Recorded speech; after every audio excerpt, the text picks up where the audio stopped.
Aulinha de estatística aplicada, estatística básica para engenharia de software. Pessoal, me ouve bem? Só manda um okzinho lá no chat. Beleza. Tá, show de bola. Deixa eu testar a minha câmera aqui rapidinho hoje. A webcam, acabei de mudar de lugar. Só vou fazer um teste, só um pouquinho. Ver se está certo o lugar. Eu acho que está de ponta cabeça. Só um pouquinho para arrumar aqui.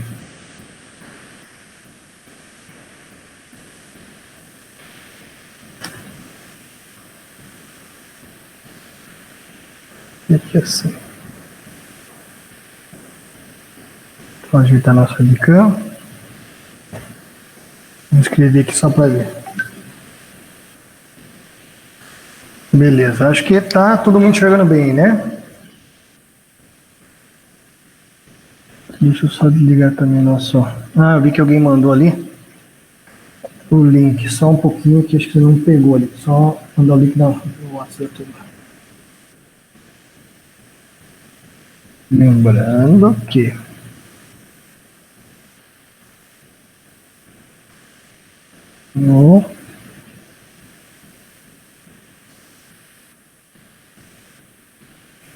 mandando ali só para o pessoal para lembrar um pouquinho.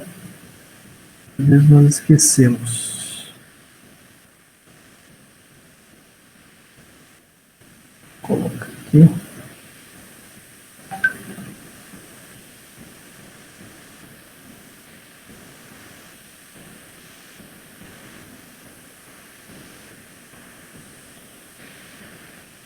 Vou mandar ali, pessoal, o código também. Alguém já enviou, né? Bom. Vou colocar aqui para desligar esse barulhinho também. Configurações, notificações, não quero som. Eu vou ficar fazendo barulhinho toda hora aí. Então vamos lá. Sem mais delongas, queremos iniciar nossa aulinha hoje de estatística de uma forma... continuando na teoria, né, no nosso plano de ensino. Eu vou compartilhar com vocês o livro aqui agora, que nós vamos trabalhar alguns tópicos. Esse livro que eu estou passando aqui é o livro que vocês têm na biblioteca, na biblioteca virtual. Depois eu já mando para vocês também o link. Então, biblioteca, deixa eu pegar e colocar o livrinho aqui para nós. Estou lembrando que o livro é chamado Estudo Dirigido de Estatística Descritiva, que ele vai contemplar todo o conteúdo que nós vamos trabalhar, tá, pessoal? Então ele é um livro bem sucinto, mas ele é bem fácil de entendimento. Na última aula nossa, nós começamos a falar um pouquinho sobre a visão geral da estatística e sua aplicação. Então o que eu estou mostrando aqui para vocês é o que nós fizemos na última aula. Eu coloquei para vocês a importância da estatística, como nós vamos utilizar, e na aula de hoje, antes de nós começarmos a levantar os instrumentos de coletas de dados, ou seja, o que nós vamos criar formulários, questionários, que são duas coisas diferentes. Às vezes o que é um formulário, o que é um questionário, o que é um formulário, uma pesquisa mais aberta, uma pesquisa, o que é uma pesquisa estruturada, o que é uma pesquisa semi-estruturada e o que é uma pesquisa não estruturada também. Tá? Nós temos, no caso, por exemplo, entrevistas, o próprio nome fala entrevistas, duas pessoas frente a frente conversando. As entrevistas, elas podem ser estruturadas, ou seja, o entrevistador, no caso eu, posso ir com uma estrutura pronta para eu tirar informações, ou pode ser uma semi-estruturada, ou seja, eu organizo algumas perguntas-chave, mas no meio do caminho pode ser que eu consiga, que eu introduza conteúdos primeiramente eu não tinha ideia de que ia perguntar, e tem as perguntas que são chamadas perguntas não estruturadas, ou seja, aquelas perguntas não estruturadas, não, pesquisas não estruturadas. São aquelas que eu não sei o que eu vou encontrar depois da porta, vou abrir a porta, vou fazer uma pesquisa e não tenho a mínima ideia do que tem lá dentro. Geralmente as pesquisas estruturadas ou semi-estruturadas, as entrevistas, acontecem muito na área das ciências sociais aplicadas. Exemplo, na psicologia. A psicologia usa aí um universo de comunicação, de coleta de dados, hoje muito trabalhada, por exemplo, num divã, onde o psicólogo fica de um lado e o entrevistado fica do outro lado. O psicólogo é um entrevistador, onde ele tem, às vezes, umas perguntas-chave, mas no meio do caminho ele vai fazer uma pergunta que não estava inicialmente na sua estrutura de perguntas. Então nós temos que conhecer o que é um questionário, que eu vou questionar as pessoas, o que é um formulário. Formulário eu não vou questionar, eu vou formular questões onde o formulário ele é auto-aplicável, ou seja, o próprio entrevistado, o próprio sujeito da pesquisa, desculpa, ele pode fazer sozinho a pesquisa. Então, o questionário, geralmente nós questionamos as pessoas. Então, eu fico com o questionário em mãos, e esse questionário em mãos eu vou fazer para alguma pessoa. E o formulário, geralmente, eu posso enviar no e-mail, no WhatsApp, no link, posso enviar uma carta, posso fazer de várias maneiras. E existe também as pesquisas que não são entrevistas, mas também são questionários. Exemplo, por telefone. Muito trabalhado nas pesquisas eleitorais e pesquisas de opiniões públicas. Vamos lembrar que nós vamos fazer pesquisas para as empresas, para as pessoas, para N diversas situações. E vocês terão que arquitetar, então, um instrumento de coleta. Para nós começarmos a montar o primeiro instrumento de coleta, que é questionários e formulários para pesquisa quantitativa, ou seja, vamos deixar de lado o psicólogo, que eu falei agora há pouco, vamos deixar de lado o psiquiatra, por exemplo, também. Nós vamos colocar quem aqui agora? Vamos colocar a pesquisa quantitativa. São vários tipos de pesquisas que vocês vão realizar ou que vocês vão participar, não só acadêmica, mas também profissional. E essas pesquisas, ela tem dois principais viés. Pessoal, deixa eu lembrar que eu tenho que gravar a aula para vocês, só um pouquinho. Então, nesse momento, vocês estão sendo gravados, né? Então, eu tenho que pedir o consentimento de todos vocês. Então, a pesquisa, ela pode ser, primeiramente aqui, falando dos dois principais tipos, é uma pesquisa que nós vamos trabalhar com uma pesquisa quantitativa e a pesquisa qualitativa. A pesquisa qualitativa, ela pode ser, por exemplo, uma forma de uma resenha, ela pode ser uma forma de análise de discurso, estudo de caso. E uma pesquisa quantitativa, o próprio nome fala já para nós, pesquisas quantitativas. Eu vou ter quantidades de respostas, quantidades de informações a serem analisadas estatisticamente. Então, na pesquisa quantitativa, eu preciso organizar um instrumento de coleta de dados. Mas eu não posso simplesmente falar para vocês, construa um questionário para tal situação. Antes, nós precisamos conhecer, antes de mais nada, os tipos de respostas que nós vamos ter. Por exemplo, voltando agora para o nosso livro aqui, repare que ele fala assim, ele traz alguns exemplos bem fáceis de ter um entendimento, ele vai dar uma introdução mais ou menos do que nós vamos fazer. Consideremos, por exemplo, se 100 questionários foram respondidos de leitores de uma revista. E aqui é referente às idades. Repare que as idades, eu não vou me ater agora a resolver isso aqui e falar assim, vamos encontrar a média disso. Não, isso aí é fácil. Isso é muito fácil, eu resolver a média dessa porcaria aqui. Eu vou fazer as estatísticas chamadas estatísticas descritivas. O que eu quero mostrar para vocês aqui na introdução os dados referentes à idade dos leitores. Então aqui nós temos os dados chamados dados brutos, que foram coletados, pode ser que via telefone, pode ser que via um outro tipo de instrumento. A nossa ideia é inovar e criar um instrumento de coleta adequado. Mas reparem que nós temos 100 dados, que são dados numéricos. Então nós precisamos conhecer como que nós organizamos dados numéricos. E outra pergunta que foi feita sobre a satisfação, por exemplo, dessa revista, os dados referentes à avaliação, onde avaliaram se a revista é ótima, se a revista é boa, se a revista é regular ou se a revista é péssima. Então aqui tem O de ótima, B de boa, tem um R ou outro por aqui, R de regular, e tem um P de péssima revista. Então são pesquisas de opiniões públicas que vão ter principalmente a identificação do público-alvo e a satisfação do público-alvo. Quero saber quem que está achando que é boa a revista, ou ótima, e quem eu não estou conseguindo agradar.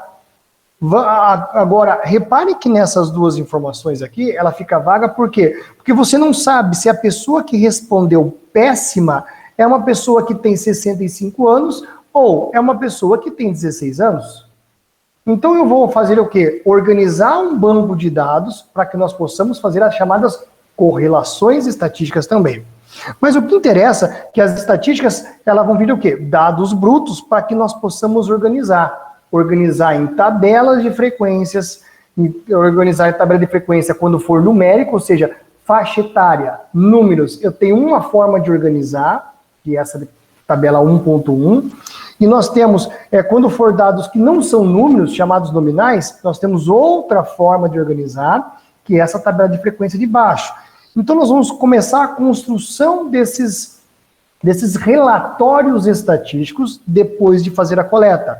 Então, como que nós representamos aqui, por exemplo, os dados para entender as características principais do fenômeno a ser estudado? Então, continuando, só para que vocês possam entender rapidamente aqui, ele traz um exemplo, esse livro no início, a estatística, ele fala assim, ó, aqui em cima, deixa eu deixar um pouquinho maior essa letra, não sei porque está tão pequeno, talvez fique ruim para vocês, aqui ó. Aqui, ó, por exemplo, aqui, a partir dessa linha aqui, ó, para ilustrar o papel da estatística descritiva, consideremos um questionário atribuído por uma editora a seus leitores, junto com a revista. Nesse questionário, a título de exemplo, vamos considerar um item referente à idade do leitor e outro à avaliação geral da revista, como mostra a figura 1.1. Ou seja, se você quer coletar dados, por exemplo, de um pós-vendas, ou seja, eu vendi um produto, eu quero que ele seja avaliado para que eu possa aplicar ferramentas da qualidade da engenharia, por exemplo, chamadas ferramentas da qualidade, que é controles estatísticos, não é controle estatístico de processo. Das ferramentas de qualidade, nós temos como fazer o uso da estatística no controle de qualidade, ou seja, coletar dados. Então, geralmente, nós mandamos esses questionários que voltam para a editora, para que a editora possa sempre estar melhorando os assuntos, melhorando o material que é feito a revista. Então, a aplicabilidade é gigantesca desses questionários. Então, aqui um exemplo do questionário, nome, endereço, cidade, assim por diante. Foi pego idade e qual a sua avaliação da revista. Mas, para nós montar, então aqui, ó, a idade foram retiradas aqui dos 100 leitores que devolveram o questionário, e também nós temos da idade e também da avaliação geral, certo? Então, as idades estão sendo aqui trabalhadas de uma forma organizadas em tabelas de frequência. O que é uma tabela de frequência? É difícil eu olhar, bater o olho aqui nessa lista, aqui nesses 100 números, e falar assim, bom, qual é o perfil do meu leitor? Eu não sei dizer aqui. Às vezes não é só a média, faz a média que dá certo. Nem sempre a média dá certo. Vou mostrar para vocês que a média nem sempre vai ser parâmetro único para que nós possamos comparar os resultados. Então, os dados referentes às idades dos leitores, se eu olhar os dados brutos, eu não consigo ter uma noção de qual é o meu público-alvo. Quem está comprando minha revista? A partir do momento que eu organizo uma tabela de frequência, eu sei que o que mais está usando a minha revista está aqui, ó, na segunda linha, entre 20 e 30 anos.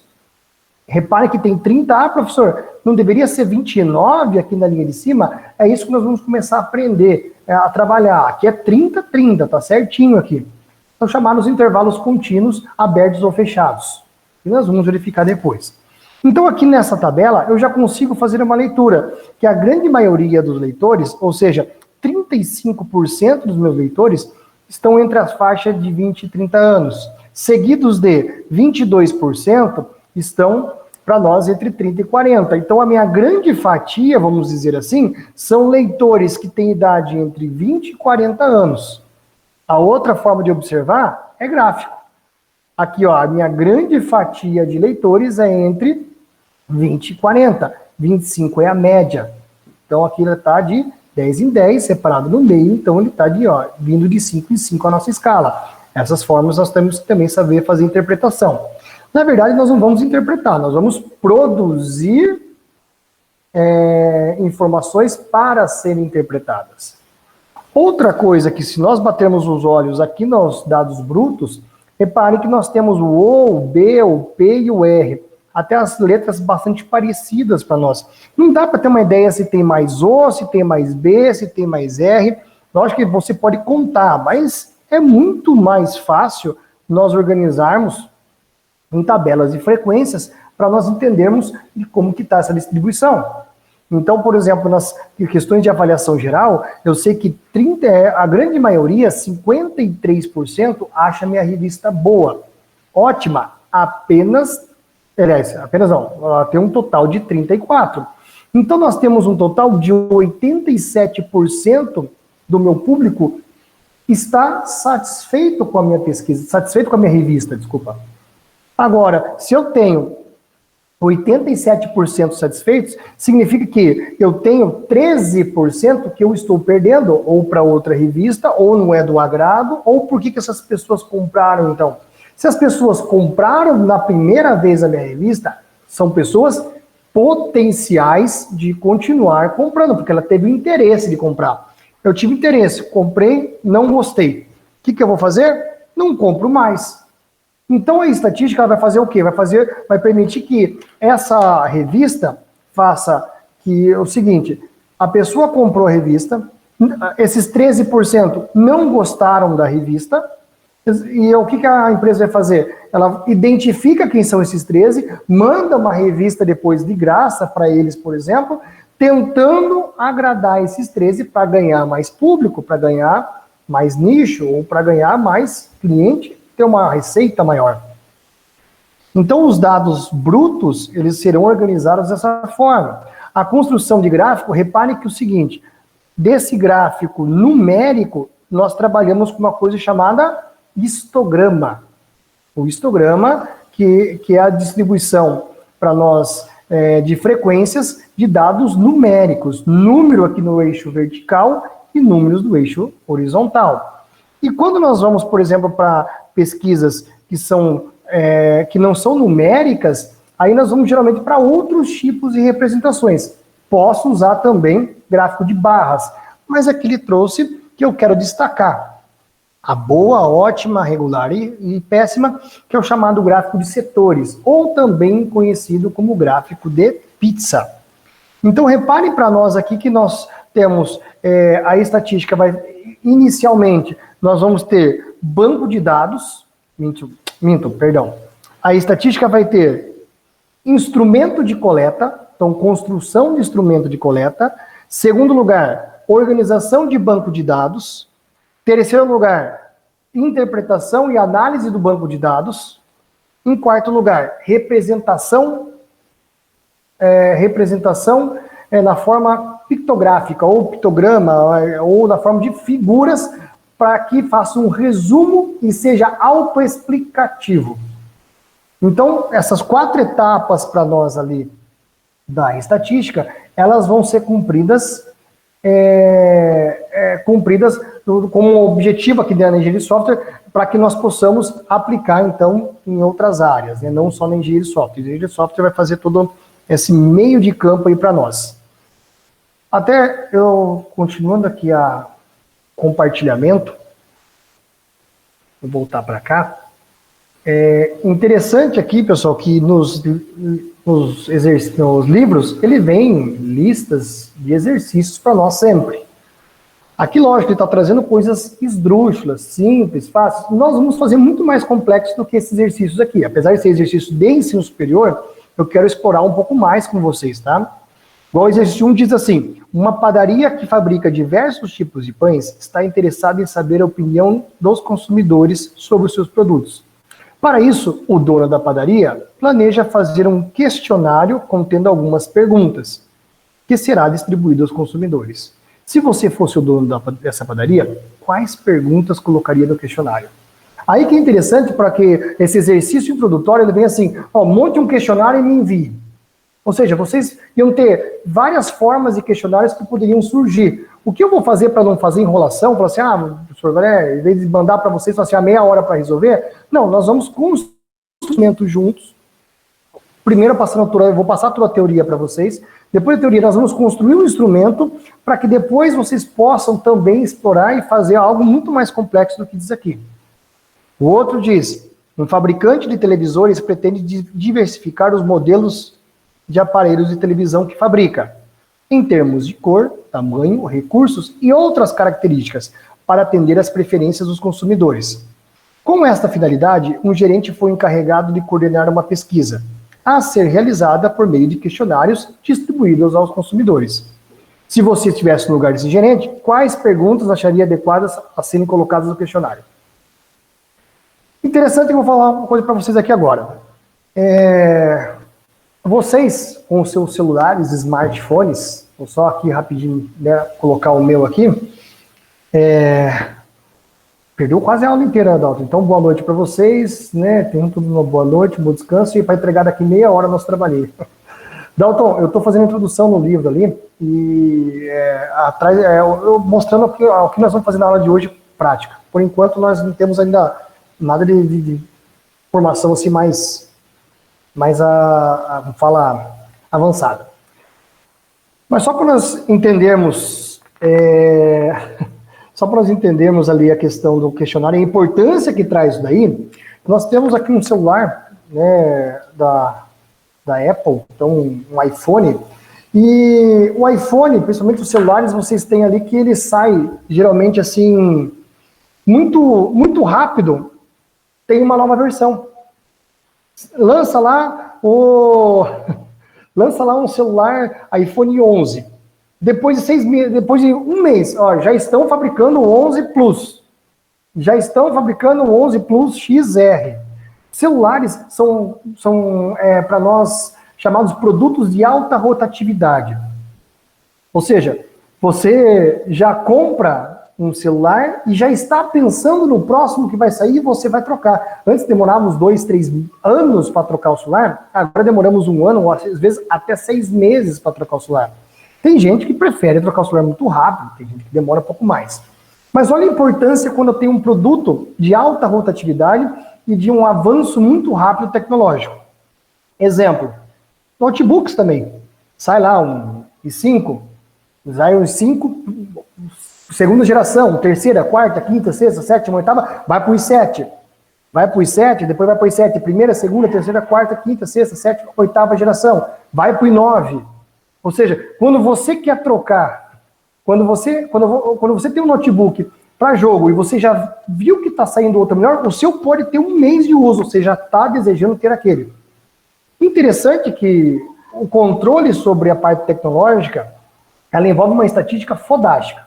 Exemplo, celulares são distribuídos de graça em algumas regiões do Brasil e do mundo. Por exemplo, geralmente não está aqui na nossa região, em União Vitória. Mas vamos imaginar que você mora em São Paulo, né, capital, onde é o maior fluxo de pessoas e lá tem maior influência. O que acontece? Aparece lá assim, o iPhone dará 1000 celulares de graça. É mentira, esse negócio. Sim, é verdade. Pode ser verdade, eu não sei se o iPhone está fazendo isso ou não. Mas o que eles fazem? Eles dão um celular para 1000 pessoas. 1000 pessoas, cada um recebe seu celular. Esse celular é o que vai ser lançado daqui a 6 meses. O que acontece ali para vocês? Vocês ficam usando esse celular à vontade, de graça, com tudo liberado, com todo aplicativo liberado, com tudo aquilo que você tem direito. Você pode usar e abusar dele. Quando você chega no final, por exemplo, de 2, 3 meses de uso de celular, você tem que devolver para a empresa, para a Apple, por exemplo, e vocês têm que responder um questionário. O questionário primeiro, um questionário que eles vão pegar, tem ranhura, quebrou tela, não quebrou tela, qual que é o tempo, ele pergunta, qual que é o tempo de bateria, qual que é o tempo disso, tempo daquilo. Antigamente faziam isso, agora eu vou lembrar para vocês que não fazem mais os celulares dessa maneira. Mas o que você gostou, o que você não gostou do celular, qual aplicativo que você mais usou, como é que foi a câmera, quais foram as dificuldades com a câmera, né? Então você responde um questionário gigantesco. É uma versão de avaliação, sim, né? Então, na Apple não tem questionamento sobre bateria. Eu estou colocando só um exemplo, né? Que eles vão questionar vocês de várias formas.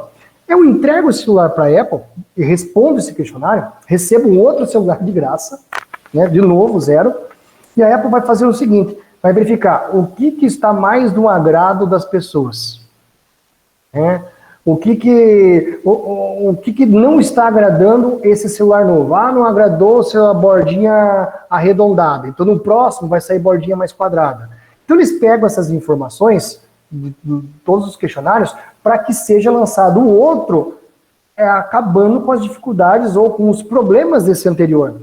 Então, por isso que às vezes sai um celular e sai uma versão S. Ah, um Samsung, depois sai um Samsung S. Ou, né, sai um celular lá para nós, o iPhone 8, iPhone 8S também. Que essa versão S é um upgrade que eles fizeram em cima dos levantamentos de dados de problemas ou falhas ou de melhorias que poderiam ser feitas a curto prazo. Peraí, o pessoal gostou do 8, não precisa trocar para o 9. Moto G Plus, Moto G Plus+. A mesma coisa acontecia, por exemplo, com o Uno Mille, Uno Mille Fire, Uno Mille Fire Gold, Uno Mille Fire Gold XX. É o mesmo carro, o mesmo motor, só troca adesivo porque está caindo no gosto, só vai melhorando aquilo que as pessoas estão tendo dificuldades. Então isso trabalha com uma rapidez de coleta de dados, análise de dados e transformando para nós em interpretações para que a gente possa tomar decisões. O que é interessante também é que hoje nós não temos mais esses formulários para celular, estava lembrando agora. Quando você liga o seu Samsung, o seu celular, tanto faz, ele coloca assim, você quer fazer uma contribuição, como fala, compartilhando dados do seu celular para melhorar o sistema operacional, você coloca assim, pronto, eles já estão coletando dados. Você coloca lá, né? Vocês serão preservado a qualquer forma como falar, você será preservado a sua identidade. Só que você compartilha. Quando compartilha aquilo, ele fala quanto tempo você está no celular, como que está a bateria do seu celular, ou seja, eles já vão começar, então, a Apple ou o Android ou outro sistema operacional já vai mandando informações em tempo real para eles, para que eles saibam, opa, esse tipo de celular ele está dando um problema de tal coisa. Então eles já vão colocando lá dentro do sistema deles, né, onde eles têm que corrigir. Só que hoje funciona um sistema de Big Data, né, inteligência artificial, coleta dados, mega dados, muitos dados, são analisados em tempo recorde e já dá o resultado para nós. Ou seja, o engenheiro já está vendo lá e já está vendo que tipo de software ele tem que desenvolver, ou que tipo de hardware ele tem que desenvolver, ou o que ele tem que melhorar. Certo? Então a estatística, ela está presente para nós, né, muito grande ali. Então eu só quis colocar ali para vocês um exemplo dos celulares, né, que acontecia antigamente, não mais. Vamos à parte prática. Então o primeiro capítulo, que é só introdução, contextualização, assim por diante. Nós vamos falar de população e amostra. O que é a população? O que é a amostra? Aqui tem as definições para nós. Eu vou fazer uma interpretação, tá?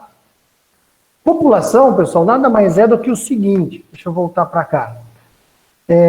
População é um conjunto de entes que possuem pelo menos uma característica em comum. O que é conjunto de entes? É conjunto de entidades, né? Então, presidente, uma entidade que preside, né? Estudante, uma entidade que estuda, e assim por diante. Então, são conjuntos de... quando eu falo ente, não precisa ser necessariamente pessoas, populações.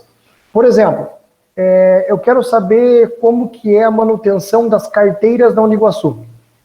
Então, quem que é a minha população? São carteiras. Carteiras da Uniguaçu. Ah, daí vem lá, chegou uma carteira na Unespar. Não, a Unespar não me interessa na Uniguaçu como que é a manutenção das carteiras, de quanto em quanto tempo elas quebram, qual é o tipo de quebra, né, o porquê que quebra, né, como que eu posso identificar em quanto tempo quebra essa mesma carteira, ela volta a requebrar, que é reincidente. Ou seja, então quando eu falo em população, se eu quero fazer um estudo, por exemplo, um estudo ali do porquê das manutenções das carteiras da Uniguaçu, população, todas as carteiras da Uniguaçu. Qual que é a característica? Todas as carteiras que estão dentro do espaço físico do Uniguaçu. Uma carteira fora não é população. Uma cadeira não é população. Eu estou falando de carteira apenas. Quando eu for fazer um estudo assim, quero medir todas as carteiras da Nova Iguaçu. Quantas carteiras temos? 2.000 carteiras, 3.000. Então eu vou medir cada uma delas, para tirar a média das carteiras.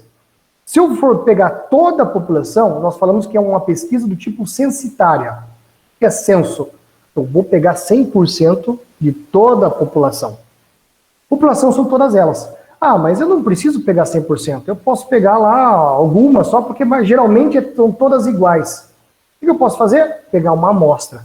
Então nós vamos começar a trabalhar o que é população, o que é amostra. População é aquilo que você deseja pesquisar e você limita a população. Por exemplo, eu quero saber qual é o perfil, vamos colocar assim, qual é o viés político entre os acadêmicos de engenharia de software da Uniguaçu. O que eu vou fazer? Vou fazer uma pesquisa com os estudantes de engenharia de software da Uniguaçu, do segundo período e do quarto período, e nós vamos pegar o quê? As informações que, se eu quero o perfil de vocês, eu vou pegar as características. Sexo, masculino, feminino, definido, ou prefere não declarar, a idade de vocês, eu vou pedir, de repente, etnia, orientação sexual, para saber se votou mais num, votou mais no outro. Por exemplo, mais homossexuais votam num, heterossexuais votam no outro.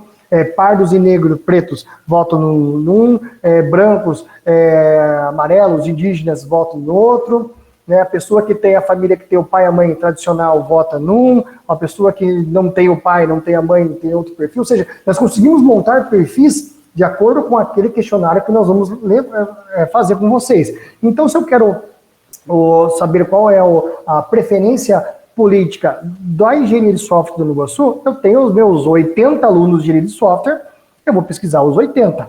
Se eu quero fazer censo, porque eu quero saber com exatidão, quero o maior nível de detalhes possível, então eu não posso deixar ninguém de fora. Vou fazer uma forma de censo.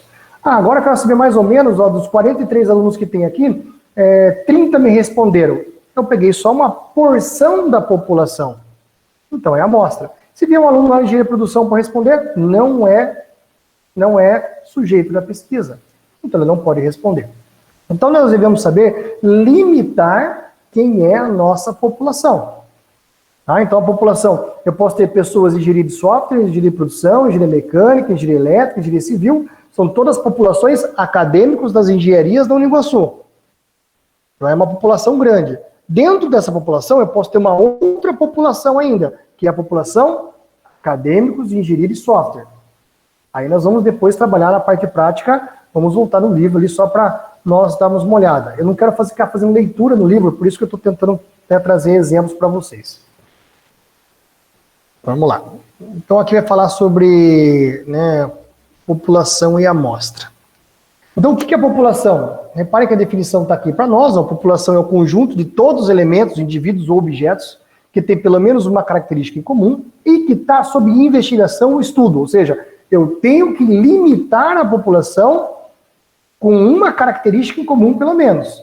E que essa característica tem que estar envolvido numa investigação, numa pesquisa, num estudo. E a amostra é um subconjunto da população. Então, primeiro eu sempre tenho que delimitar quem é a minha população, para depois eu possivelmente delimitar quem é a minha amostra. Quando nós falamos, por exemplo, na questão de população e amostra, nós lembramos muito da questão da palavra censo, o censo do IBGE. O censo do IBGE é uma coleta de dados que ele vai em todas as residências do Brasil. Professor, mas aqui na minha casa nunca passou esse censo aí, foi 2010 o último censo, né? Esse ano foi cancelado. Nunca passou o censo aqui e não funciona, porque às vezes tem casos que eles não conseguem passar, correto? Mas a intenção é pegar 100% da população? A intenção, sim. Eles conseguem 99% da população, mas eles têm a intenção de pegar 100%. Então eu posso chamar de censo. O que eu não posso chamar de censo? Tenho 43 alunos nessa sala nesse exato momento online. dos 43 alunos, eu pesquisar 42. É uma amostra. Porque eu deixei um de fora, tá? E é um número muito pequeno para que eu possa considerar como censo. O censo, por exemplo, a nível de Brasil, é 200 milhões de pessoas, onde eu pesquiso 140, 150 milhões de pessoas são entrevistadas. Ou seja, é muito próximo dos 85, 90%. Mas continuando, aqui traz exemplos para nós de população, assim por diante. Tá? Então aqui ele traz exemplos na parte prática. E a amostragem é interessante, que nós vamos conhecer também as técnicas de amostragem, aqui tem uns exercícios resolvidos. Tá? Mas esses daqui é mais exercícios conceituais, simples de ser feito, que depois nós vamos fazer alguns exercícios na parte prática. Mas isso aqui vai ser fácil para vocês também. Vamos lá para falar um pouco de variáveis, ali no terceiro capítulo do nosso livro. Quando eu for falar de variáveis, aqui sim que vai começar o negócio a ficar bacana. Eu vou ter que mudar então a minha câmera para a minha mão. Então, o que são variáveis? Variáveis para nós... Deixa eu só mudar aqui. Mudou na minha mão, só para ver aqui. Beleza? Apareceu aí, né? Então, variáveis para nós, elas vão surgir para nós o seguinte. Quando que eu vou trabalhar a estatística? A estatística, ela vai ser empregada, pessoal, quando nós tivermos uma variabilidade de dados, variabilidade de informações. Por exemplo, se eu perguntar assim para vocês, quantos de vocês estão, vamos colocar assim, vivos nesse exato momento? 100%. Há possibilidade de ter um morto nesse exato momento? Há a possibilidade do cara ter ligado lá o Meet e acabar tendo morrido, ou seja, então eu posso fazer estatística. Agora, se eu fizer uma estatística assim,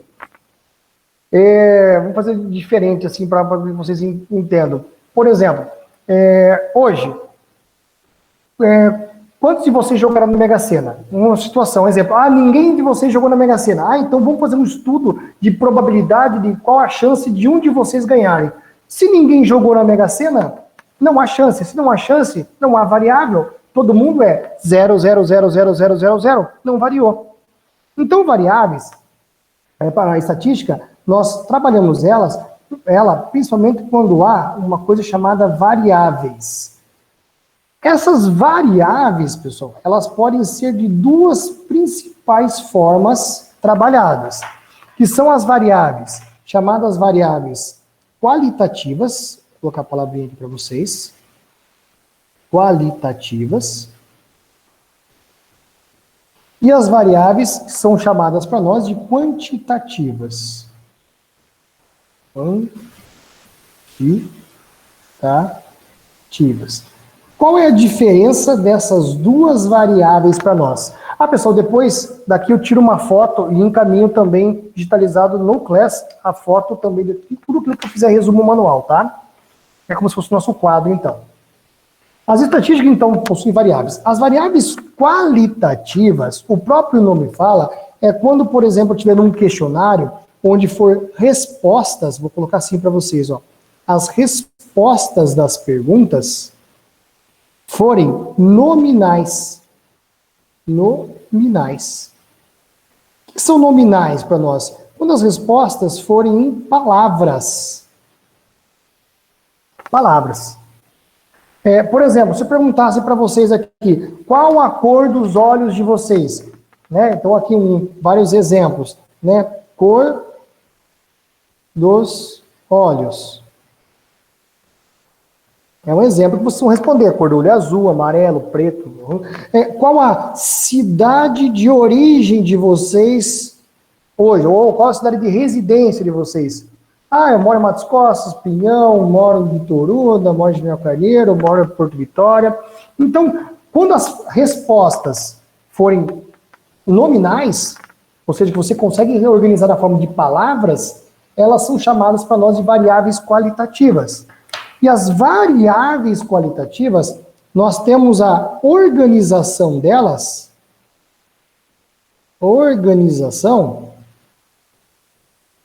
dos dados em forma de tabelas de frequência. tabelas, então nós organizamos em tabelas e gráficos. Depois nós vamos ver os tipos de tabelas e os tipos de gráficos. Cortou aqui, né? Tabelas e gráficos. Então as variáveis qualitativas, elas são, né, resumidas dessa forma, são bem fáceis de ser trabalhadas. Então a resposta de um questionário é palavra? É. Então, qualitativo. O tratamento dela, como que nós tratamos ela? Nós tratamos apenas de fazer organização. Eu só consigo organizar elas, mas eu não consigo fazer análises estatísticas profundas. Aí vem as variáveis chamadas variáveis quantitativas. As variáveis quantitativas, elas têm as respostas das perguntas, são numéricas. Respostas numéricas. Porém, as respostas sendo numéricas, ainda assim, elas podem ser de duas formas diferentes. Elas podem ser respostas chamadas quantitativas, discretas, ou quantitativas chamadas de contínuas. Discretas e contínuas. Como assim discreta e contínua? A discreta, para nós, ela é chamada de números inteiros. Números inteiros. Quando a resposta não puder ser em números quebrados. Como assim, professor? Quando eu pergunto para vocês, qual é o número de filhos que um casal tem? Número de filhos. Tem 1, 2, 3. Ah, eu tenho 2,5 porque um é meio filho meu porque é enteado, sou padrasto. Não, ou é filho ou não é. Certo? Não tem como falar meio filho. Quando eu for falar também a questão de, por exemplo, né, são N situações, número de peças, né? Número de peças. Ou seja, são N coisas que eu posso trabalhar. E as contínuas? As contínuas são os números que podem ser escritos na forma de números reais. Ou seja, números na reta dos números reais. Eles podem ser quebrados ou não. Exemplo, aqui eu posso colocar como a altura de uma pessoa, a altura em metros. A pessoa tem lá 1,75 metros. Eu posso trabalhar também com a questão de medidas de qualquer forma, medidas de litros. Eu tenho 1,8 litros, eu tenho 5,75 litros de cerveja para tomar hoje. Então, números inteiros, chamado de variáveis quantitativas discretas. Números que podem ser representados de formas contínuas, ou seja, existe uma continuidade entre um número e o outro. Aqui, ó, eu tenho 0, aqui eu tenho 1, aqui eu tenho 2, aqui eu tenho 3, exclusivamente. Aqui não, aqui eu tenho 0, tenho infinitos números para chegar até 1, infinitos números para chegar até 2, e assim sucessivamente. Então aqui existem intervalos, aqui não existe, aqui existe um salto, um vazio entre os valores inteiros. O que é interessante dos dois é que eu vou trabalhar a organização dos dados também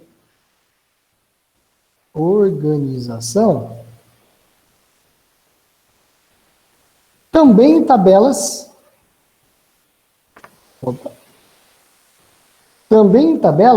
e gráficos. A mesma coisa que o anterior, tabelas e gráficos. Mas aqui, nesse caso, exclusivamente, além de trabalhar com tabelas e gráficos, eu posso fazer uma estatística chamada... Acho que fica ruim essa cor, né, pessoal? Vou fazer cinza aqui. Eu posso fazer uma estatística chamada estatística descritiva. O que é uma estatística descritiva? Vai descrever quais são as características do meu banco de dados. Média, moda, mediana, desvio padrão, variabilidade, assim por diante. Aqui eu não consigo fazer uma média. A pessoa mora lá eu pego assim, um aluno mora em São Mateus, o outro aluno mora em Dona Vitória, em média dali Paulo Frontin. Não tem como fazer uma média entre São Mateus do Sul e União da Vitória. Agora, eu tenho como fazer uma média, a pessoa tem 30 anos, o outro tem 20 anos, a média é 25, beleza, eu consigo fazer. Certo? Então, assim, os dados quantitativos e qualitativos, resumidamente, nós temos essas características. Uma característica interessante nas variáveis, chamadas variáveis qualitativas, é que as qualitativas eu também posso fazer de duas formas diferentes.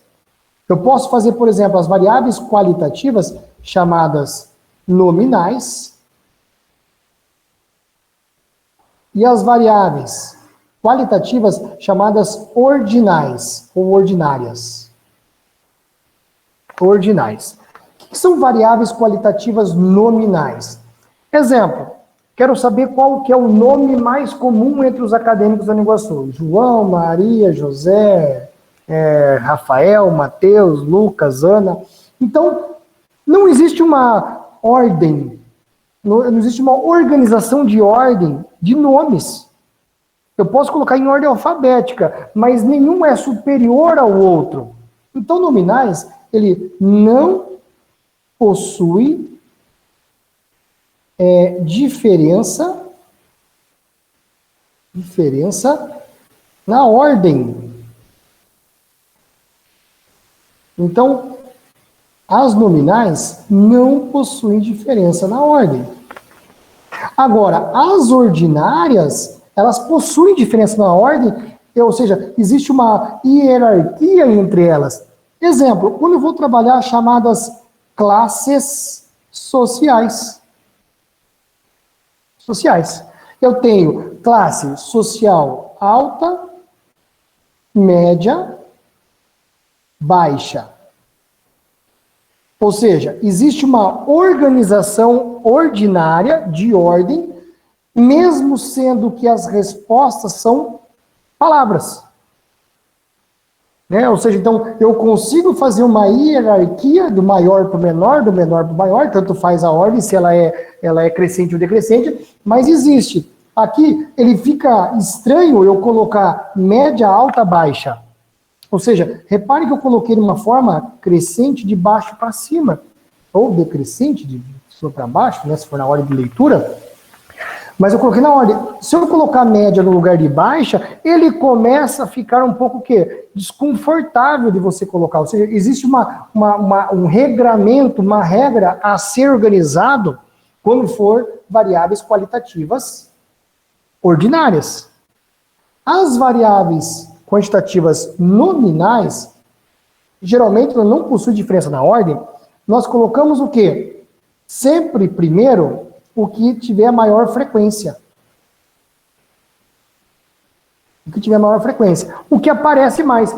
Qual é o nome que mais aparece? É Ana. Tem Ana Maria, Ana Cláudia, Ana isso, Ana aquilo. Então, Ana aparece primeiro. Qual o segundo nome que mais aparece? É João. Então, vai ser João. Não preciso colocar em ordem alfabética. Vou colocar em ordem de maior frequência, de maior aparecimento das minhas variáveis. Então, as variáveis aqui para nós, elas são classificadas dessa forma. Esse aqui é um resumo das principais formas de organização para que eu possa entender depois como que eu vou organizar perguntas para essas respostas. Como eu falei para vocês, engenharia de software não está alinhado muito à interpretação dos resultados estatísticos, e sim eu entender o que o meu cliente precisa, qual é a necessidade dele, para que eu possa propor uma solução. Então, para que eu possa propor a solução, eu tenho que investigar o que ele quer coletar de informações. Tá? Então, assim, agora até apareceu recentemente uma pesquisa para nós realizarmos dentro de uma empresa de satisfação de uso de um material lá. E apareceu para nós agora no Gostoso essa semana, como nós estamos numa pandemia, nós vamos entregar... como que nós vamos fazer como se diz, a sensibilização da participação? Porque assim, nós participamos de algo se nós vamos ganhar. Exemplo, avaliação institucional. Vocês têm que responder a avaliação institucional da Uniguaçu. Ninguém responde. Daí o professor André Weisman fala assim, pessoal, Ninguém não, né? Alguns respondem. Vai valer 10 horas complementares para quem responder. Opa, vocês respondem. Ou seja, nós estamos acostumados a ganhar algo para que eu execute tal tarefa. Eu tenho pouca sensibilidade na forma de contribuição para o próximo. Não tem problema, normal, cada um tem sua característica. Mas onde eu quero chegar? Essa empresa quer fazer o levantamento e fala assim, mas como é que as pessoas vão responder o questionário? Não vai, se eu mandar um questionário, não vão colocar no correio e mandar de volta para mim. Com certeza não. Aí nós vamos colocar um QR Code junto a esse material. Exemplo, vamos imaginar, onde vocês podem, por exemplo, ter um nicho, ganhar dinheiro aí. Um exemplo, uma empresa, um restaurante que faz delivery, e esse delivery faz o seguinte, nós temos avaliações, por exemplo, Delivery Munch, o iFood, iFome, tem os outros aí, eles têm um sistema assim, avalie o prato. Quem que avalia o prato? Ninguém avalia o prato. Agora sim, se você avaliar o prato, você ganha 10% de desconto na próxima compra. Fala, opa, peraí, eu gastei R$150 aqui para comprar esse barco aqui da comida japonesa, 150, no próximo vai dar 135, opa, para responder um questionário de 5 perguntas, vou responder. Você responde até feliz. Você comeu, está satisfeito, se a comida for boa realmente, você vai responder feliz. Por quê? Porque você vai desejar comprar de novo. Mas se a comida for uma porcaria, você não vai responder porque vou ganhar 10%, mas também é uma porcaria, que adianta ganhar 10% numa bosta que eu não gostei. Também não vai ser motivador. Então nós temos que criar instrumentos motivacionais das pessoas responderem. Ou seja, cada aluno que responder, por exemplo, lá, avaliação nacional, ganha 10 horas complementares. Cada um que responder ganha 10% disso, ganha 10% daquilo, ganha um brinde, ganha um prêmio. Então nós somos movidos ao ganho. Então vamos lá. Aqui, voltando para o nosso livro. Repare que eu fiz um resumo para vocês ali das variáveis do que está no nosso livro aqui, como livro de referência, né? Geralmente essa parte da estatística ela é meio que igual para todas, tá?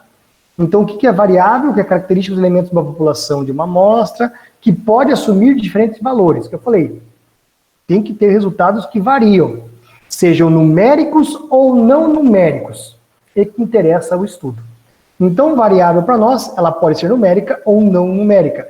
E as variáveis são classificadas aqui embaixo, em qualitativas e quantitativas. Exatamente no livro eu fiz um resumo para vocês. O que é variável qualitativa? Traz dados qualitativos. Aqui traz exemplos, bem fácil de entender. Variável quantitativa, então também dados quantitativos. O que eu acabei de falar para vocês, que as variáveis qualitativas podem ser classificadas em ordinais e nominais. Aí eu trouxe um exemplo, classificação. Primeiro lugar, segundo lugar, terceiro lugar, coloca uma hierarquia ou conceitos. Bom, muito bom, regular, péssimo. Imagine quando nós vamos vai ler uma pesquisa, pessoal, quando chega para mim um TCC, que é inadmissível, ou chega uma pesquisa de mercado mesmo, profissional, dentro de uma empresa, realizada por qualquer profissional, e que chega lá, por exemplo, responda o que você achou. Bom, muito ruim, muito ruim. Já me dá uma aflição. Tem que haver hierarquia, tem que haver uma forma de classificação científica. Por quê? Porque as pessoas são induzidas pelo aquilo como está montado. Aí tem um estudo de psicologia, por exemplo, se não deixar na ordem, a pessoa não vai se organizar, ela não vai conseguir quantificar numa ordem, ela não vai conseguir visualizar essa linha de que mostra do mínimo para o máximo. Então tem que estar organizadas ali, senão as pessoas se perdem e as respostas vão trazer muitas falhas. Então nós temos várias, quando nós trabalhamos em escalas, dê uma nota de 0 a 10. Ninguém coloca assim, você vai lá, 0, 4, 8, 5, 7, 2 ou 1. Não pode vir embaralhado esse negócio. A pessoa vai se perder e vai perder no tempo para responder e ela também vai acabar desgostando. Não quero responder mais essa bosta aqui. Tá? Então, quando tiver uma coisa ordinária, deve ser organizada numa forma crescente ou decrescente, tanto faz. Uma variável qualitativa nominal, como eu falei para vocês, a nominal, quando os elementos são identificados por um nome, sem nenhuma ordem entre eles. Eu falei o exemplo dos nomes. Ah, quero saber de onde vocês vêm. Ou seja, peraí, é interessante colocar o seguinte, que não interessa a ordem. Porém, vamos imaginar que eu vou fazer uma pergunta para vocês aqui agora. De qual cidade que vocês vêm diariamente para Nova Iguaçu? Quando estava presencial, né? Daí vai colocar lá. Primeira cidade que eu vou colocar no negócio. União da Vitória. Por quê? Porque é a sede da Uniguaçu. Segunda cidade, Porto União. Por quê? Porque ela é anexa à sede da Uniguaçu.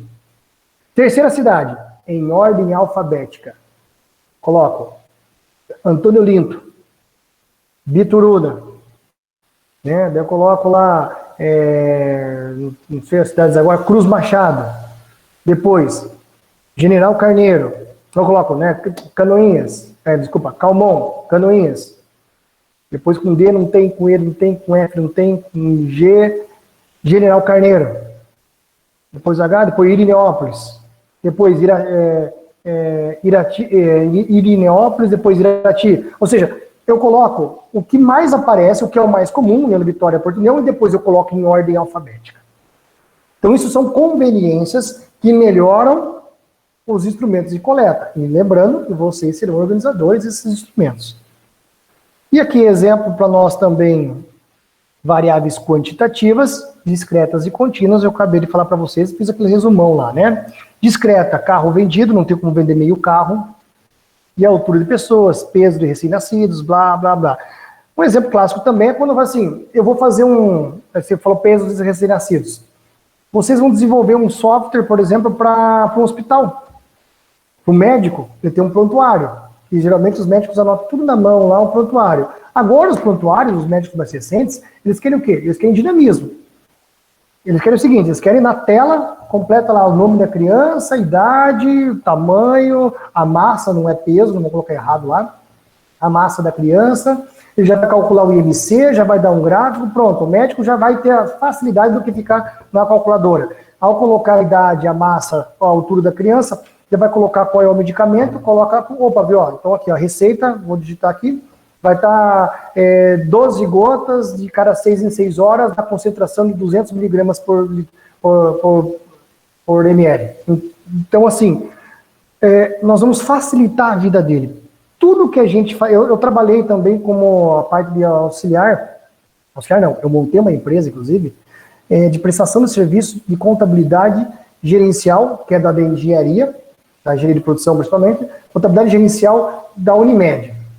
Lógico que eu já fechei essa empresa, faliu, não é que faliu, aqui a Unimed antigamente fazia aquelas guias, né, os médicos vinham com aquelas guias, e o médico tinha que lançar essas guias num software, num programa, né, ou fazer uma planilha Excel, aliás, uma planilha Excel, fazia uma planilha Excel ou na mão, e essa planilha tinha que ser o Excel, por exemplo, gravado num pendrive, num disquete, e esse disquete era levado lá na sede da Unimed, entregava para eles uma versão impressa, assinada pelo médico, assinada por mim, que era, no caso, a pessoa que prestava serviço, e entregava. Que eu comecei a trabalhar, isso foi em 99, 2000, mais ou menos, eu estava no ensino médio ainda. Eu tinha uma facilidade gigante com Excel. Eu comecei a Excel, 2003, 2004, não foi? Então, já estava na faculdade já. E tinha facilidade enorme com Excel. Então, eu comecei a trabalhar no Excel, quando o médico só lançava para mim. Ele só lançava. O que eu fazia? Eu chegava lá e imprimia. O trabalho que eu demorava para fazer o lançamento, por exemplo, demorava um dia por médico, pegava 10 médicos, 10 dias lançando, eu tinha até um funcionário para me ajudar, eu não precisei mais do funcionário, né, eu realoquei ele de uma outra forma para fazer, realoquei o funcionário, e eu fazia os 10 dias, eu fazia num dia só. Coletava num dia só de todos os médicos, ou eles mandavam no meu e-mail, eu fazia, pronto. Então, meu trabalho foi reduzido a 1/10, ganhava o mesmo dinheiro. E depois, lógico, chegou o sistema informatizado da Unimed, acabou com isso, acabou com o meu trabalho, tive que ir para outro nicho. Então, eu sempre estou atualizando para que eu não fique fora do mercado e que eu possa propor soluções para os mais diversos setores. Né? Como eu falei para vocês, não no setor, o setor de tecnologia vai ajudar a as outras áreas. Voltando aqui, então, para nós no livro, exercícios resolvidos, classificar em qualitativa, quantitativa, contínua, discreta. Aqui são coisas ridículas que não vamos ficar fazendo aos poucos, não, aqui é tranquilo de fazer. Continuando, dinheiro, eletrodoméstico, bacana, blá blá, anotações. Repare que nós já fizemos, pessoal, o seguinte aqui, ó. Fizemos o capítulo 1, 2, 3.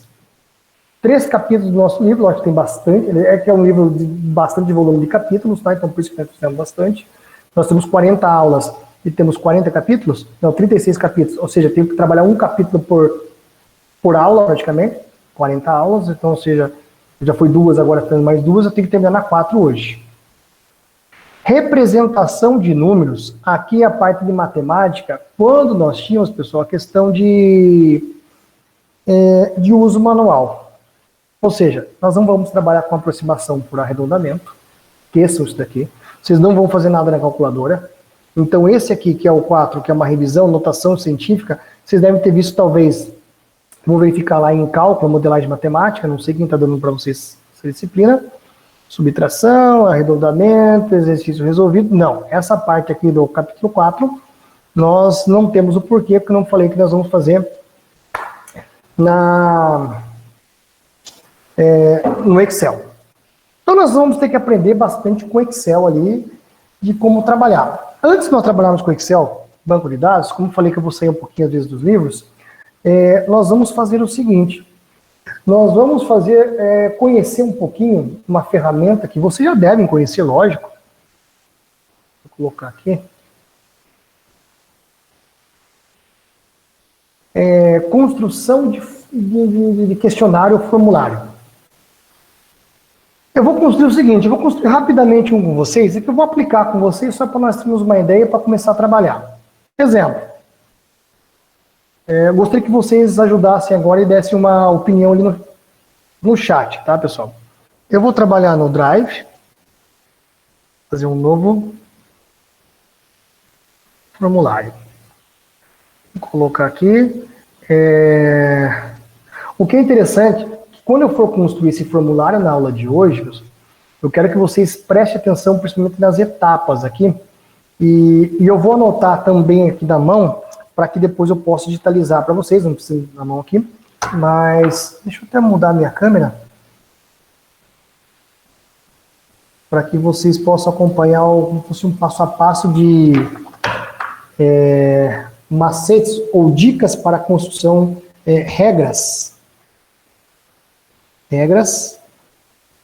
para construção de instrumento de coleta de dados. São vários instrumentos de coleta de dados, tá? Então aqui as regras para a construção de instrumento de coleta de dados.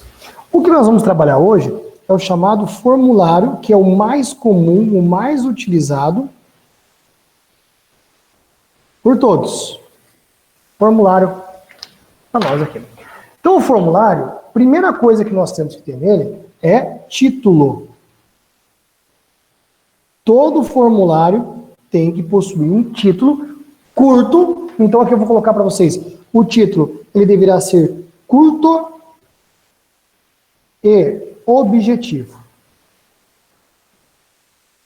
Como assim curto e objetivo? Vamos colocar um formulário para vocês aqui, ó.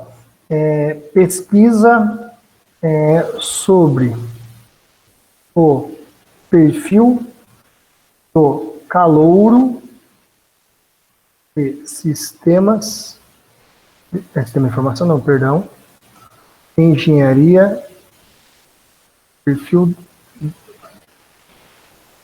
dos calouros, engenharia de software da Uniguaçu, 2020. Então, repare que a pessoa que vai ver ali o nosso formulário, ele já vai visualizar, já vai entender o que está acontecendo, ou seja, o que é a pesquisa, para que antes, eu li a pesquisa inteira lá, li o formulário inteiro, opa, não me interessa. Ou seja, então pesquisa sobre o perfil dos calouros, engenharia de software do Uniguaçu. Descrição do formulário. Nós vamos ter que fazer uma descrição. A descrição do formulário, isso não está no livro, tá, pessoal? Não está nos livros ali. A descrição tem que ter assim, quem é o pesquisador, quem é o Quem é o proponente? Aqui é a parte. Quem é o proponente da pesquisa? Qual finalidade da pesquisa? Qual a finalidade do formulário? Qual a finalidade? E orientações. Orientações gerais. Orientações gerais. No mínimo isso aqui, pode ter mais. Então essa descrição, eu tenho que colocar assim, ó. Pesquisa realizada pelo docente.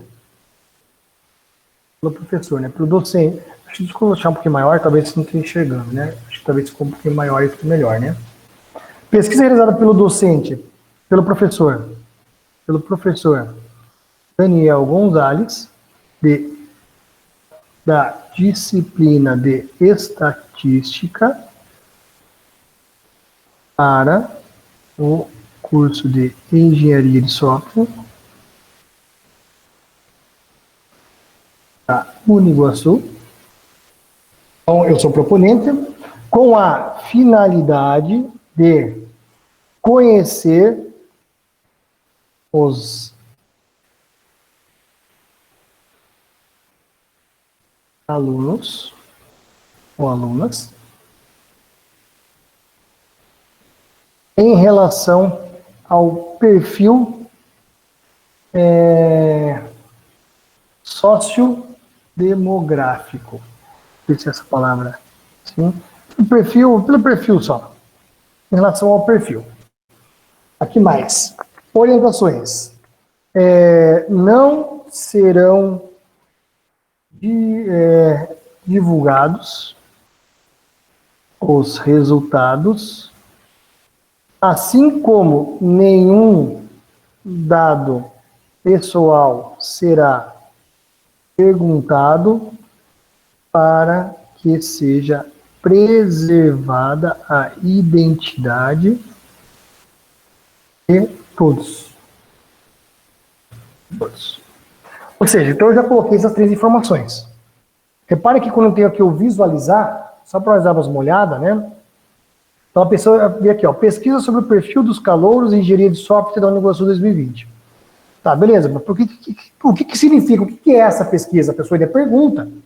Pesquisa realizada pelo professor Daniel Gonzalez, da disciplina de estatística, para o curso de engenharia de software da Uniguaçu, com a finalidade de conhecer os alunos em relação ao perfil. Não serão divulgados os resultados, assim como nenhum dado pessoal será perguntado, para que seja preservada a identidade de todos. Falta uma vírgula aqui só. Enfim, né, a linguagem tem que ser de acordo com o respondente. Ou seja, se eu vou fazer para uma pessoa leiga, eu tenho que usar linguagens às vezes coloquiais, linguagens às vezes um pouco não tão com linguajar científico, então temos que tomar esse cuidado. Outra coisa, nós temos que dar ciência, vou colocar aqui, ciência que o respondente,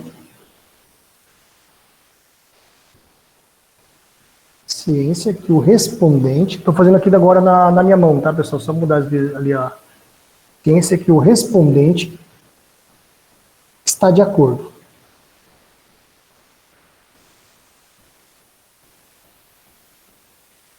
Está de acordo com a pesquisa. Então, voltando aqui, coloco aqui. Você concorda com as condições estabelecidas neste formulário? Aí essa pergunta, pessoal, repara aqui que eu estou fazendo o questionário aqui, essa pergunta é obrigatória, porque isso aqui vai dar para nós base jurídica para que nós possamos, possamos recorrer uma pessoa que eu não concordo lá e eles divulgaram meus resultados. Então tem que dar base jurídica para nós. Nesse caso, eu concordo, não concordo. Então aqui já são perguntas, que é chamada pergunta, aqui tem os tipos de perguntas, respostas, perdão. Tipo de respostas. Resposta curta, parágrafo, múltipla escolha, caixa seleção, lista suspensa, blá, blá, blá. O que é interessante nós trabalharmos aqui?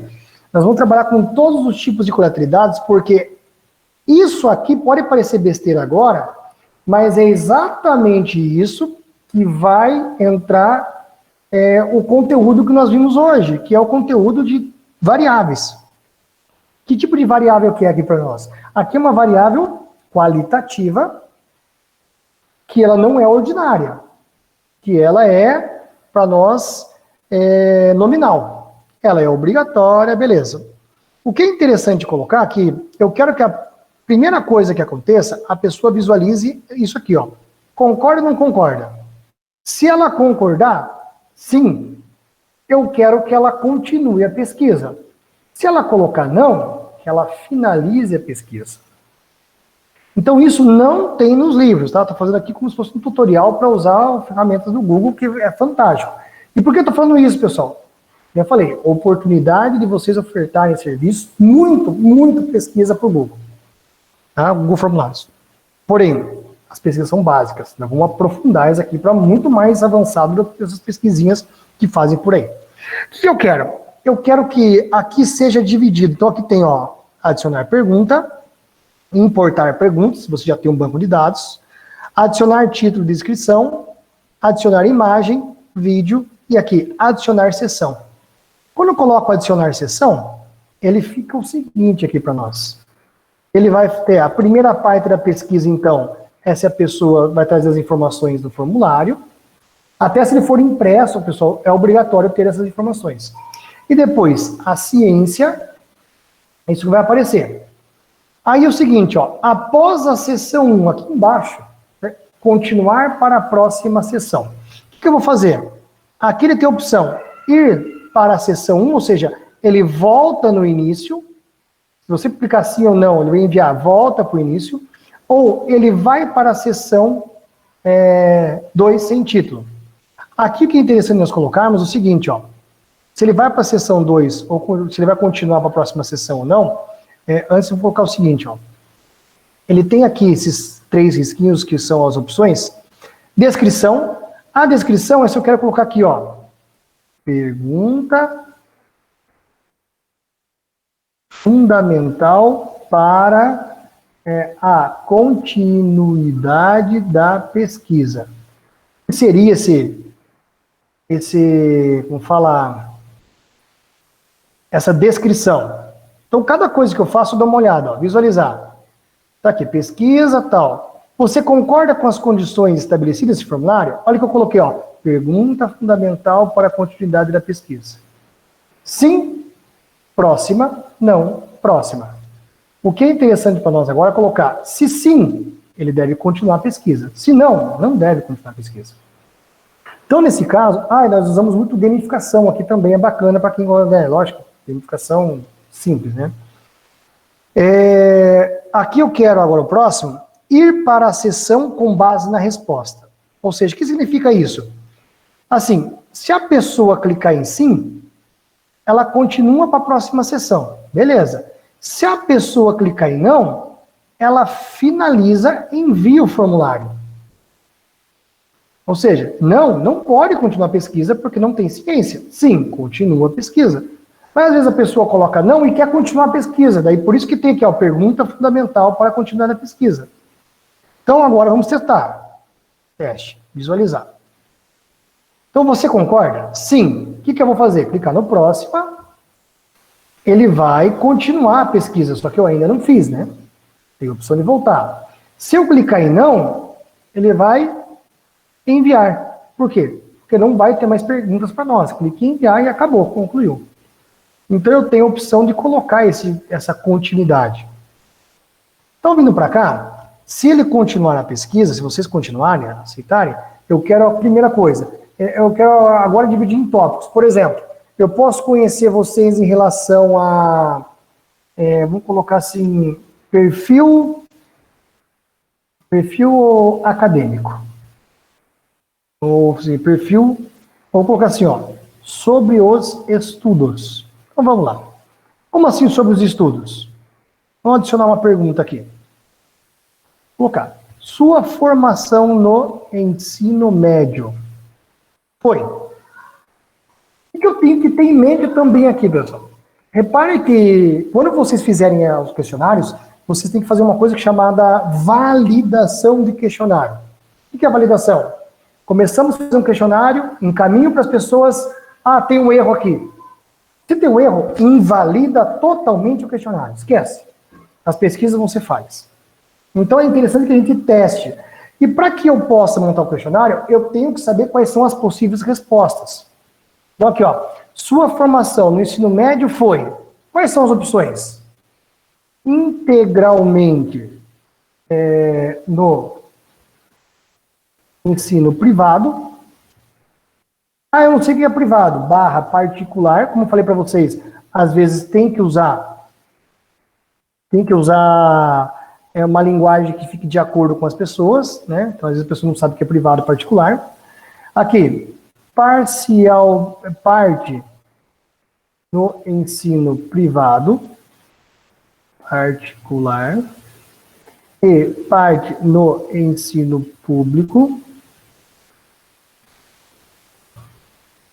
integralmente no ensino público. Posso colocar educação de jovens e adultos. Vou colocar aqui privado barra público, tanto faz.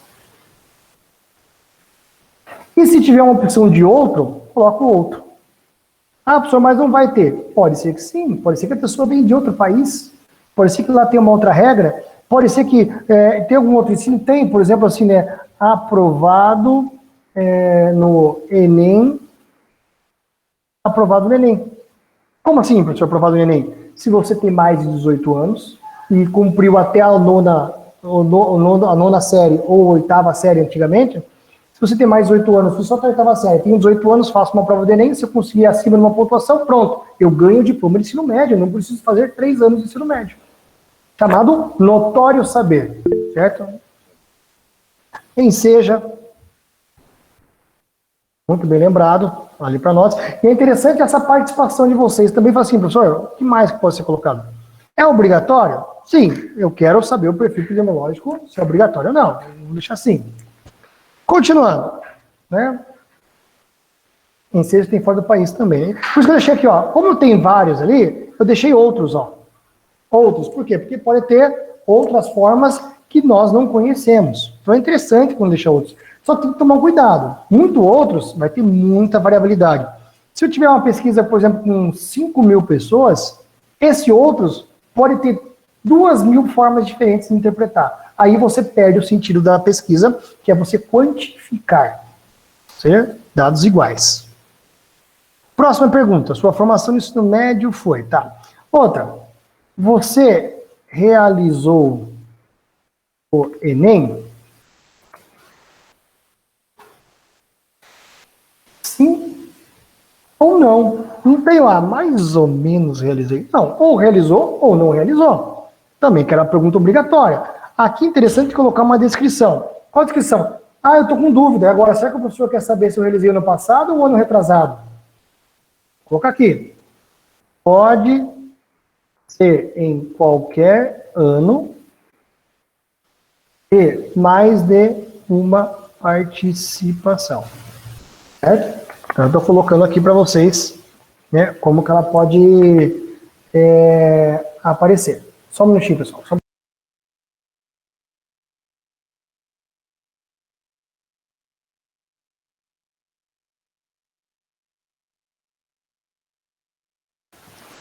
A aula em casa acontece disso. Meu filho veio pegar o celular do pai para o YouTube. Então você realizou o Enem, pode ser em qualquer ano, qualquer participação. Sim, não, beleza. Vou fazer uma outra pergunta. A outra pergunta em relação ainda sobre os estudos. O que eu posso perguntar também sobre os estudos? Aqui acabou, não tem mais sobre estudos. Se tiver alguma coisa, se lembrarem, daí vocês me falam. Vamos fazer uma nova sessão. A nova sessão, eu vou colocar dados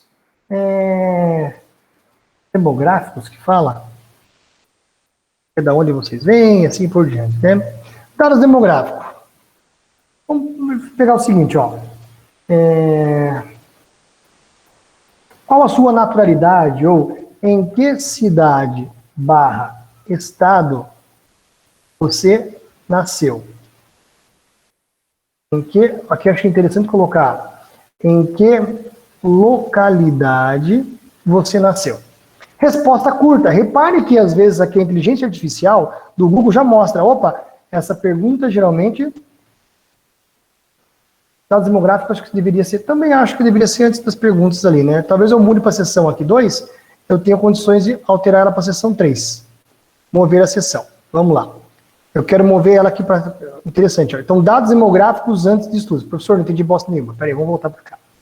O nosso colega ali colocou o seguinte, ó.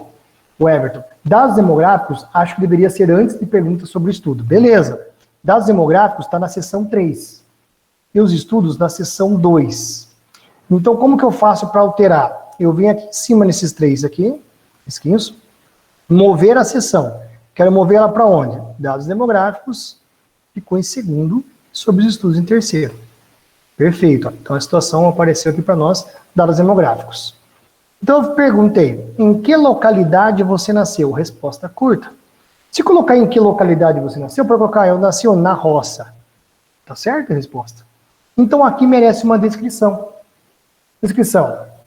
Exemplo. Cidade, traço, estado, ou posso colocar assim, ó. País, porque pode ter pessoa de outro país. Estado. Cidade. Vou colocar aqui assim, ó. Brasil. Paraná. União da Vitória. Ou seja, a pessoa que vai ver isso aqui, ela vai ver porque já tem um exemplo de como responder. É um exemplo. Agora sim, engloba todos os respondentes. Porque pode ser que na população calouros de engenharia de software da Iguaçu tem um estrangeiro. Se eu colocar só cidade e estado, mas peraí, professor, aqui, mas cidade e estado, mas o meu país lá não tem nem estado, é um país que é um tamanho do... Eu nasci no Vaticano, professor. Minha mãe estava lá visitando o Papa, eu nasci lá no meio do Vaticano, lá não tem estado, professor. Lá é só cidade do Vaticano, país Vaticano, estado Vaticano, é tudo Vaticano. Então, ou seja, eu tenho que colocar aqui a situação que todos têm que responder. Tá, cidade que você nasceu. Vamos colocar mais uma pergunta. Em qual cidade você reside atualmente?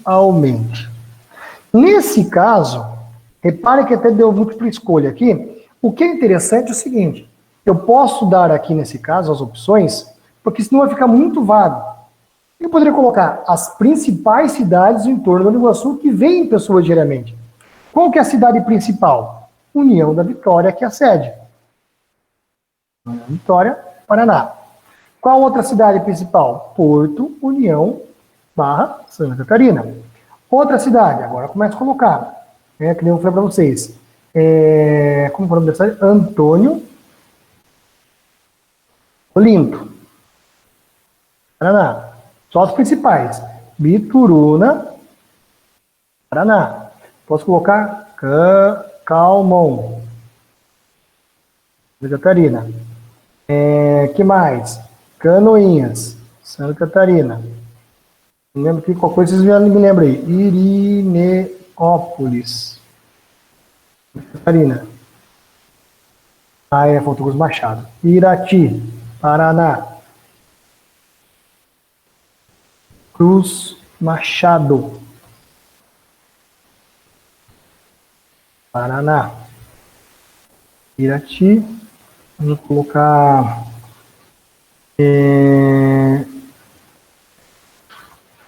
General Carneiro, Paraná, colocando na ordem.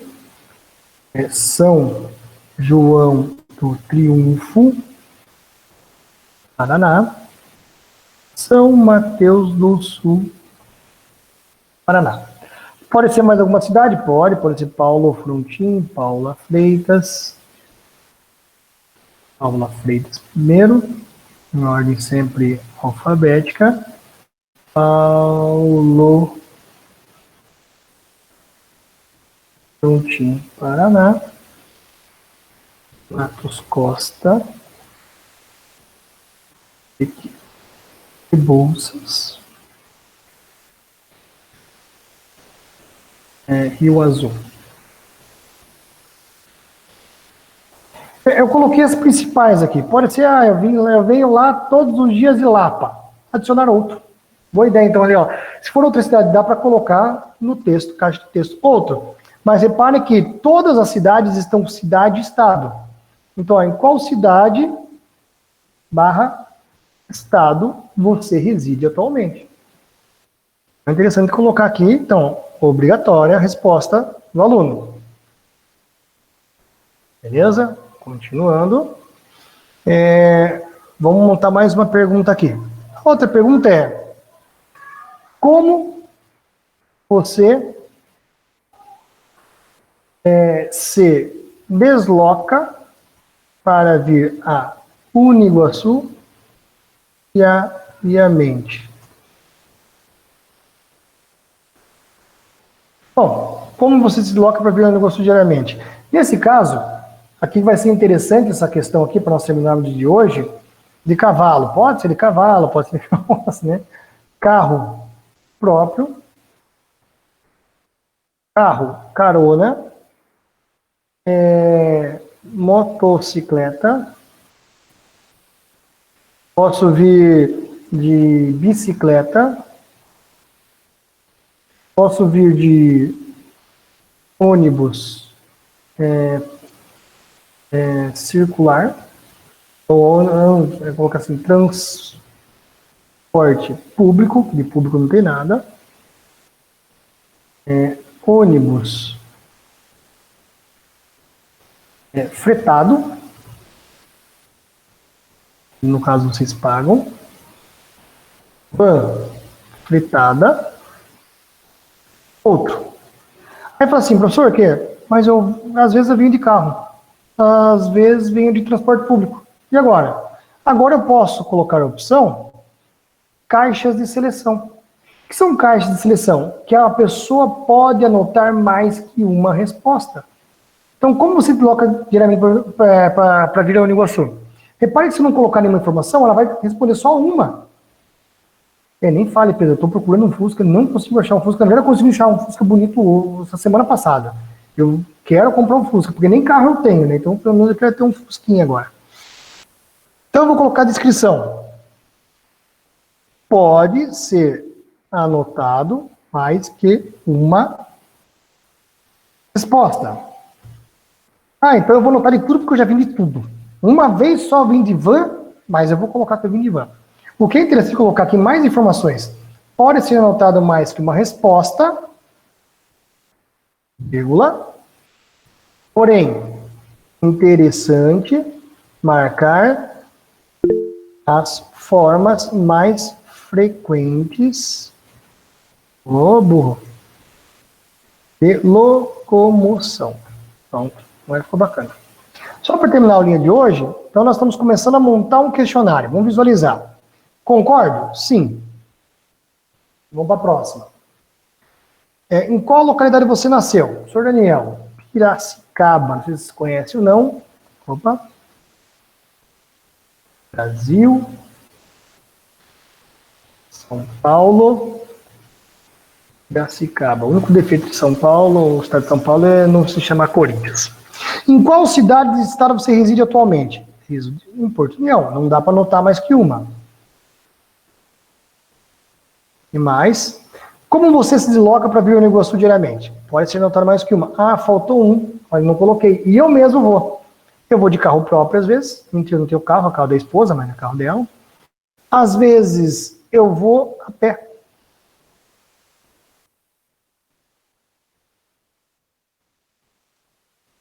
Moro aqui, acho que dá uns 2 quilômetros do Uniguaçu, às vezes eu vou a pé. Próxima. Sobre sua formação no ensino médio foi integralmente, tal. Ou seja, eu posso colocar qualquer um aqui. Se realizou o Enem, coloquei. Enviei. Perfeito. Aqui para nós que eu sou proponente, já vai aparecer resposta e os gráficos. Concorda? Para que é excelente isso? Só para terminarmos a aula de hoje, pessoal. Para que vocês auxiliem, por exemplo, possam até ganhar dinheirinho de início com uma das coisas mais importantes para todo e qualquer segmento. É saber com quem eu trabalho e saber como que estão as características daquilo que eu trabalho. Então eu sei que nasceu Brasil em Piracicaba, em qual cidade estudo, aqui já tem o gráfico, já tem outro gráfico, vem a pé, vem ali, sobre os estudos, realizou o Enem, já começa a ter um relatório. Só desculpa pelo tempo ali, nós vagamos um pouquinho, até passou um minuto ali, mas que é bom, fico feliz. Eu quero que vocês também sugiram, tá, Giovanni? Façam sugestões de tópicos. Professor, eu tenho um problema na minha empresa. Ah, professor, eu tenho um problema de um amigo meu.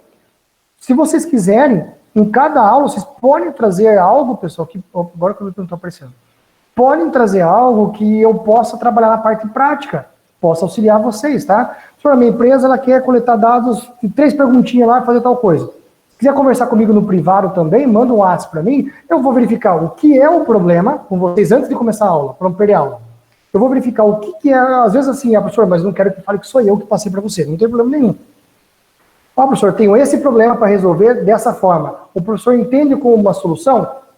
Eu vou tentar, vou postar as scanners assim, hoje ainda. Eu vou tentar resolver o problema para vocês e talvez montar a aula, ela fica aplicada em cima do problema do colega, em cima do problema da empresa, de onde vocês querem, e nós aplicamos isso na prática e vamos ver os resultados, as análises de resultados. Você pode ser como resultado. Então a ideia, quanto mais vocês puderem contribuir, trazer informações para que eu possa trabalhar a realidade de cada um de vocês, tem que ter 2, 3, 4 exemplos de vocês, fica fantástico a aula, beleza?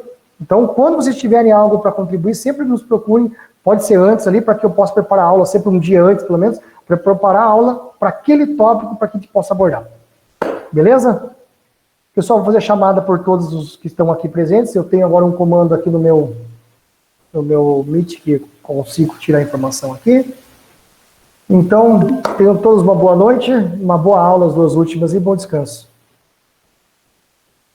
Pô, Patrick, ainda bem que eu parei de filmar aqui, né? Vai tomar no cu, cara. Já saiu do meu Corinthians, mano. Reprovado, né? É uma estatística já que está 100% provada ali, né? Beleza, pessoal, podem sair à vontade aí, fica à vontade, é bom café. Boa noite a todos, a todas.